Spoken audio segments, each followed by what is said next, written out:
I export Ogi, pap, brown one, white, yellow. I export Broom, Igbale, the regular Broom. Wow. I export Broom. I export Kuli Kuli. Some people call it granite cookie. Some people call it granite cake. So people all that just tell you that you don't need to be the producer of what you produce. All these products I mentioned, I don't produce them. I'm just a merchant. I buy and sell. This is the pap I export. Brown, there is a brown, there is a white, there is a yellow. So it's processed. So it's not the regular weight one. If you want to buy it abroad, what's the cost? Can you give us a about £3 in UK? Wow, that's about maybe $4 to $5 in the US. About £3 in the UK. What's the story behind the 3T Impex? What's the story behind the name? I know the name it doesn't sound Nigerian. So what's the story behind the name 3T Impex? The name actually means, the 3T means trade education, trade enhancement, and trade execution. Impex means import-export. So we basically do training and consulting around international trade in Nigeria. So what's your background before actually doing exports? What were you doing before and how do you get to? I used to be a banker. I was in banking for some years before going into, so I work in trade finance in the bank. I was in trade operation, trade product, trade finance before leaving banking in 2010 to set up 3T Impex. Wow.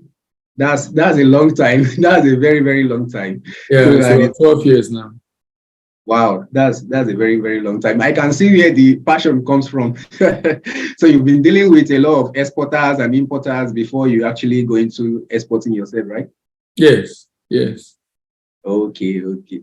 So what was the early days of the business like getting suppliers, getting people to believe in the dream? Because even though you are in the system before, even to get customers usually is a problem for people. So how do you actually get your first customer? It was not so difficult because most of my first set of customers were people that already knew me when I was in the bank. So when I came out, it was not so difficult because I already was serving them as a banker. So coming out and asking them that, okay, look, this is what I'm going to be doing, and requesting for them to come for our training, invest in our project was not so difficult, actually. And the reason basically was because of the fact that it was the people I focused on mainly were bankers, were my customers when I was in the bank, who also were interested in my service. But more importantly also is for training and certification program that we do, I also focus on bankers who already knew me when I was in the industry. So, and they knew some of the certification I'm telling them to come and do to train them. I already had those certifications. So it was easy also for them to believe that we can add value to them.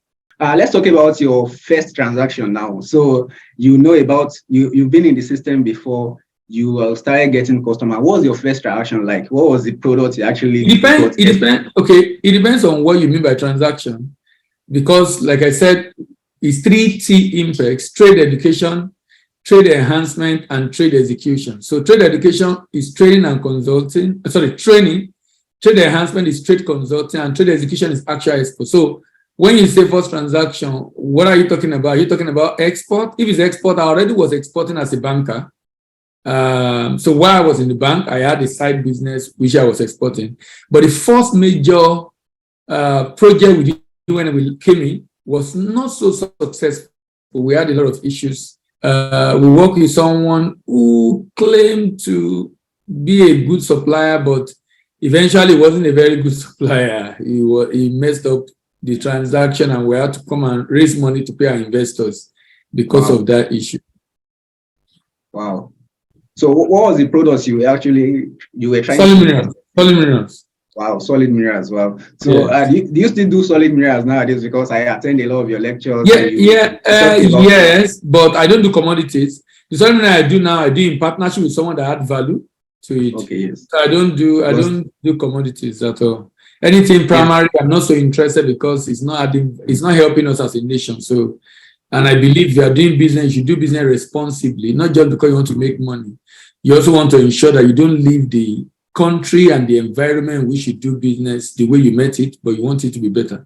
What's your worst experience in this business? What's the worst thing that's ever happened to you in this business? What I just told you. I mean, The fact that, and it has happened a couple of times, not just once, not twice, not thrice.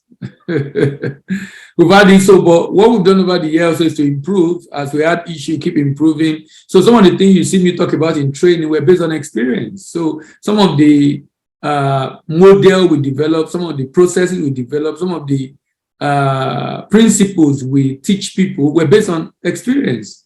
And just to ensure that, look, we have made that mistake, you don't need to make that mistake, you can avoid it, and then we put it in training modules to help people take better decisions. What was your first successful transaction that you actually? So we've had several. We've had several transactions. Like the first one. I know you will have. No, I can't remember the first one.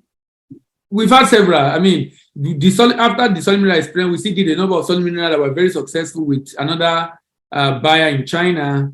We do shipment to the UK, very successful. So we have several successful.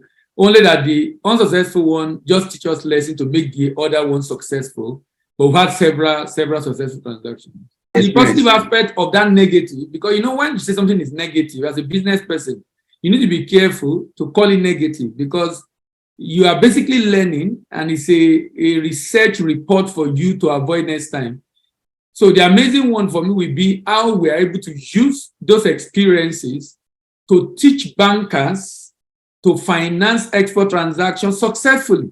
So at the end of the day, what we have lost in the actual export, we are gaining it back in training banks who are paying us for teaching them to avoid the same mistake we made in this time around when they are financing. So for me, that's amazing, the fact that even though people are shouting about dollar issue, FX issue, we have students who are doing training program with us, certification with us, and this certification program are from US and UK, and we don't have to be looking for dollar because we export.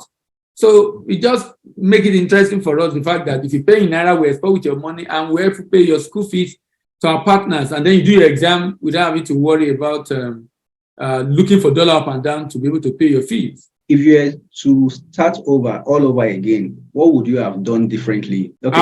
I won't, when we started and I did large volume transaction, we lost a lot of money, I'll have done small, because I remember my wife was telling me that time that it was too big, and I felt, look, why can't we do it? So maybe I would have still done what I did, but maybe not at the scale we did it, so that to reduce the impact if there's a loss.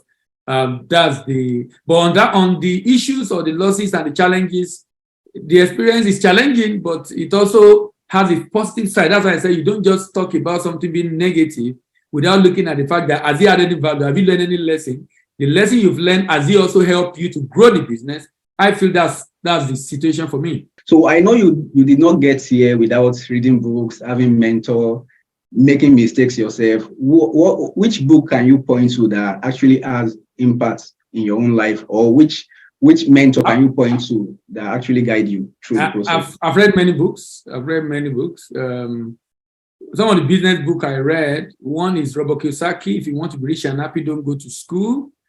Then Tough Time Never Lasts, Top People Do, I think by Robert Schumann, if I'm not mistaken. Built to Last by Jim Collins. Those are very iconic books. I among many other books. There's another one, 0 to 1. I mean, I've read so many books, actually. I've read so many books. In terms of mentor, of course I have mentors, because I believe you need to learn the ropes, and you need to work with people who have gone before you. So I definitely have different mentors, actually, that I've worked with over the years, that I talked to, some of which recommended some of the book I read, and also advice from time to time. Wow, that's interesting. So for someone that just wants to start exporting, so what's the process like? Because most Nigerians, they just hear exporting. They don't know how the goods actually get from Nigerian borders to the other side, or even finding someone they will sell to. So what's the process like? Just take us through the process. If you are going to go into exports, I would recommend you read the book, Built to Go Global. Now, after a decade in the industry, I have to begin to ask questions around why is it that not many businesses are successful in export? What were the challenges? What could they have done differently? And that was the basis for my PhD research. And the outcome of that research, I put it into a book. And the book is titled Built to Go Global. And the essence of the book basically is to let people know this is why export business failed. There are different case studies in the book. So we came up with an export readiness assessment model. So I would recommend before you start the business, do an assessment. After you have the product you want to export, do an assessment, an export readiness assessment. It's online, it's on our website. So if you do the readiness assessment, now what that does for you basically, it lets you know what are the issues, challenges, areas I need to work on. So that you now go and fill in those gaps, work on those areas, solve that problem before you begin to consider export or doing the business. If you don't do that, it might be a very challenging journey, actually. It might be a very challenging journey if you don't do that. And the reason why it will be a challenging journey is because you might be learning on the way, and that might be too costly for you. Even though by the time we started, I was already doing training, but I still learned, I still made mistake because we also operate in a very challenging environment. So I had to begin to how can you start and minimize your error rate? And we found out about 15 areas of readiness that you must work around. The promoter must be ready. The product must be ready. The pricing of the product must be ready. The purpose for which you are going to the business must be ready. That means you must have the right purpose. And of course, your staff must have the right predisposition. You also must be ready in terms of payment, sourcing funding. You also must be ready in terms of capacity building. You also must be ready, that's proficiency. You also must be ready in terms of production capacity. It's also important to be ready in terms of positioning. If your product is already being sold abroad, that's evidence that you are positioned for export. You also should be ready in terms of knowing the people you want to sell to, the potential of the product, and the paperwork. But more importantly, you also be ready in terms of having a partner at destination and having purchasers at destination. When you are ready, you won't. Some of the questions you ask about getting buyers. Looking for buyers is a sign that you are not ready.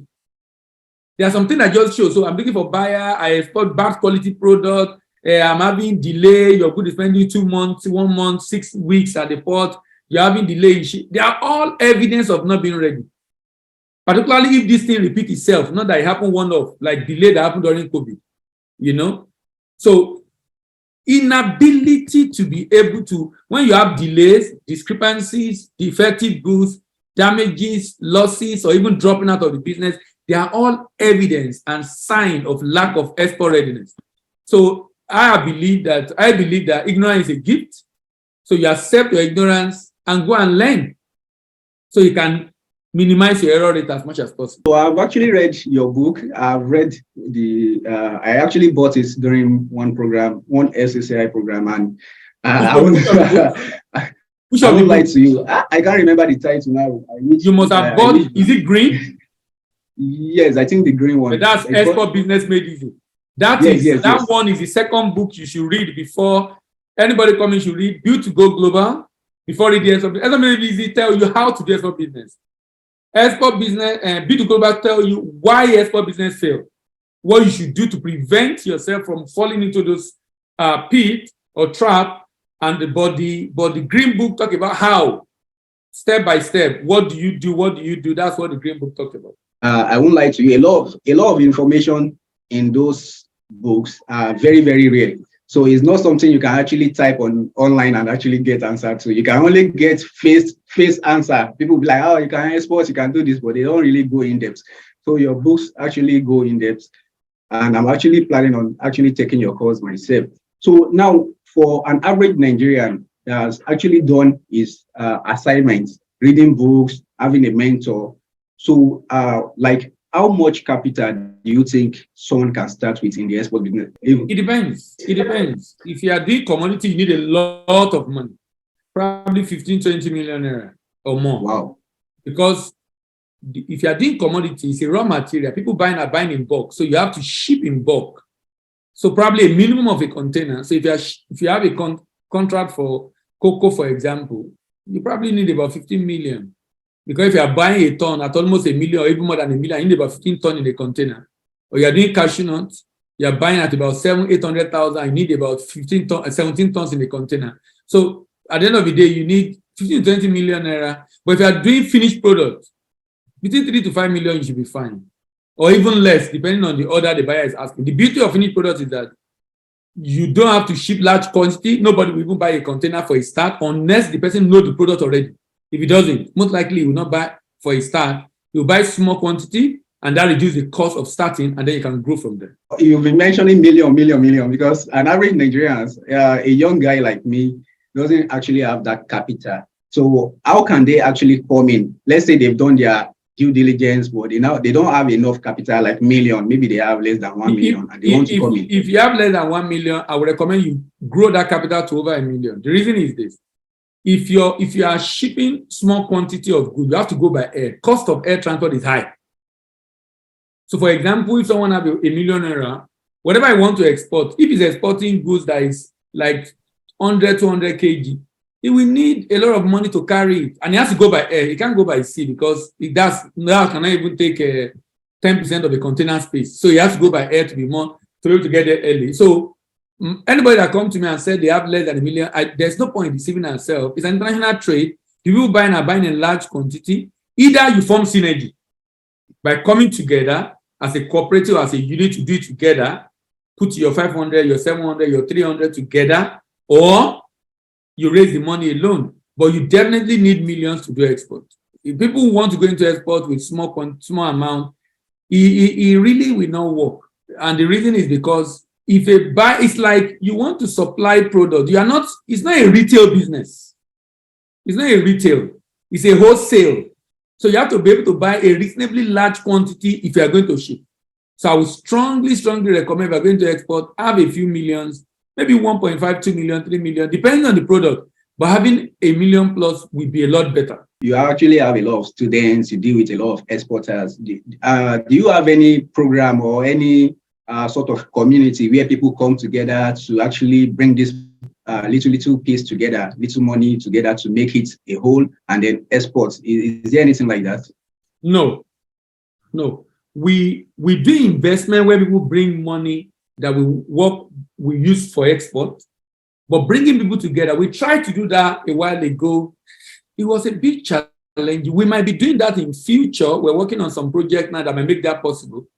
If we are going to do that, okay, when we tried to do it the other time, we actually disappointed the number of people involved because we were working with someone on the other side who was also starting, and he disappointed us because he gave promise he could not meet and made us now to be apologized and returning some of the clients that have already paid for the service. Now, so my recommendation is, if you want to, you have to do that yourself. Now, by the time what we are working on materialize, we might come back to do that, to be able to help small businesses. That means we're able to put resources together of different people and ship it together in the container. But for us to do that, we need to set up a presence on the other side to have control on their destination. If you have that control, there's no point in that. Okay, so you mean if I want to invest something with you, I can actually invest with your company, right? Yes, but there is a board there. We don't do it all the time. So it's not something that is ongoing, if you understand what I mean. It's not something we do all the time. But for those that showed interest, whenever options are available, we let them know about it. For young Nigerians, let's say someone that's in school or someone that's just leaving school, university, or someone that's just leaving NYC, those are the bulk of youth we have in Nigeria. So he's trying to say, okay, he's trying to make a living for himself. So what are the opportunities in exports? What are the opportunities? Because they can be doing something else. Why should they pick exports as a business? They don't need to do export. They need to support exporters by being a local supplier. By working online, they can do training that can help them to be able to do digital marketing to help people get buyers. If they are lawyers, they can help in recovery, contract drafting, contract review, and recovery of payment from abroad. If they are internet savvy, they can be a broker online to connect buyer to sellers. Those are low-hanging fruit that you just need skill, not necessarily money, to add value to exporters and be part of the export process, not necessarily by exporting, but creating value for exporters. Oh, that's interesting. So I know every business face challenge, especially in this country. A lot of challenges come up, different things comes up. So what are the current challenges you face in exporting, and what are the current challenges you've seen people face in exporting? Challenge at the port. Port is a big challenge. The roads are bad. It takes a long time to enter.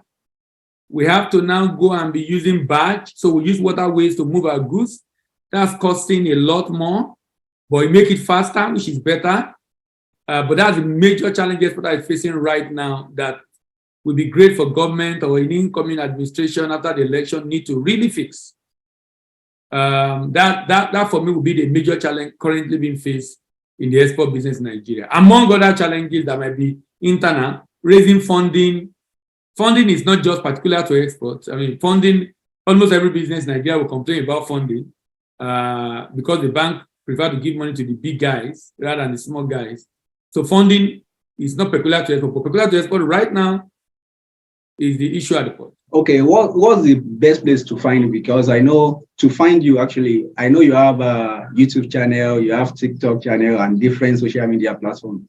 If people want to reach out to you to learn more about exporting, because I know you have a lot of courses, in fact, bankers, different level of people actually take your course. Where can people find you to learn more about exporting? Online, Export Doctor on TikTok, Export Business Mentor on Instagram. I'm also Ayemibo on Twitter, Bayemibo on Twitter. You can also visit our website, 3thinkpestglobal.com. That's basically the place. I mean, I post a lot online because I realize, and it's to be able to reach young people. I feel there is a challenge that there's so much value they can add in the export process that they are not aware of, which is why I try to come and talk about it so that they can see that, look, if you learn, you can actually add a lot of value in the export value chain. So you shouldn't think of maybe eventually raise money to do your own export, but you can support the exporters in a lot of ways, actually, from logistics to documentation to sourcing for buyers, digital marketing online, for helping with payments, so many ways, particularly for those that are also abroad that have Japa. I see Japa as an advantage to Nigeria. As far as export is concerned, if we harness that potential, they will not just create market, they will also help us get more market for our businesses. I would love you to talk more about this Japa meeting because I've been seeing your Japa series on TikTok. So I would love we talk a lot. The challenge we have as humans sometimes is we try to look at the negative part of issues. And really, when you are faced with a situation where you don't have control, you can't stop the people from going. How do we leverage on their presence? So I think in terms of these people are there, they can be of blessing to Nigerian businesses. How can that happen? So that's why I begin to talk about Japa to export. And the idea basically is that either you know someone that you want to work with, or the person there is looking for a way of making more money, because not that some of them also are very comfortable. But what I know for a fact is that if you're abroad and you know what you are doing, and you're very serious, and you're ready to work, you can make so much money from exporters in Nigeria by supporting them with market development in the export market. This might require you doing some training, and we have a couple of them you can do. It may require developing some skill. It may require a lot of legwork, but if you do well, it pays off. Because at the end of the day, if you are dealing with 2, 3, 4, let's say you are working with 10 exporters from Nigeria who ship maybe close to about $100,000 in a year, and you are charging them 5% of the transaction. Imagine what that comes to. That's 5,000 per person times 10. That's 50,000. That's probably not up to what some people earn in 2 years, even though they are living abroad. Okay, you've actually talked about the opportunities for people that are outside Nigeria. So for me, let's say I have a brother abroad now. How can I leverage on that as an expert? You talk to him. First of all, identify the country he is. Go online. You can search to know what do those countries import. Out of what those countries import, which of them does Nigeria produce? Those ones that Nigerian produce, then you can talk to him. Look, I want to send some of this product to you. Can you talk to some of the supermarkets around, some of the distributors around in the country, and tell them you are representing a business in Nigeria and you would like to be supplying them? And I can send sample to you. And if you give them some sample is good, they will say, okay, fine, let us have more. That means you have to now ship to this guy. He can keep it in a warehouse in his garage, depending on if you have space, and then be delivering to them. Over time, they can be you can be shipping directly to them if the volume become large. Wow. So I know you've exported a lot of products. Can you tell us some of the products you've actually exported? I export ogi, pap, brown one, white, yellow. I export broom, igbale, the regular broom.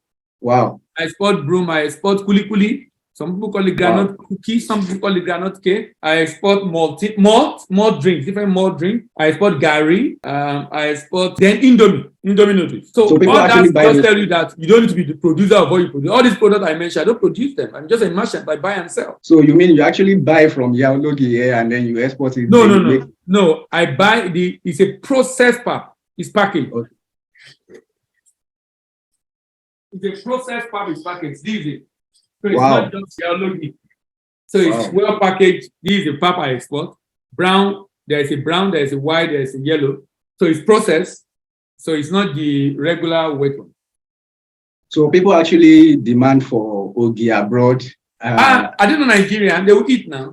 That's why I said the more people travel abroad, the more market we have. Because they must eat, and they won't eat most of the Igbo food. They have to eat, an African food is very expensive, but they will buy because they need to eat and survive. So like the ogi you just showed me now, like what's the cost of, if you want to buy it abroad, what's the cost? Can you give us about £3 in UK. Wow, that's about maybe $4 to $5 in the US, about £3 in the UK.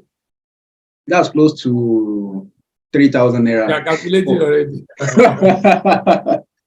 So I can see the potential here, because I can see that Nigerians, we love calculations. We'll be like, okay, 3,000 times 100. If I can say that in a month, I will make a lot of money. No, but and that's the kind of sell it £3 in the UK.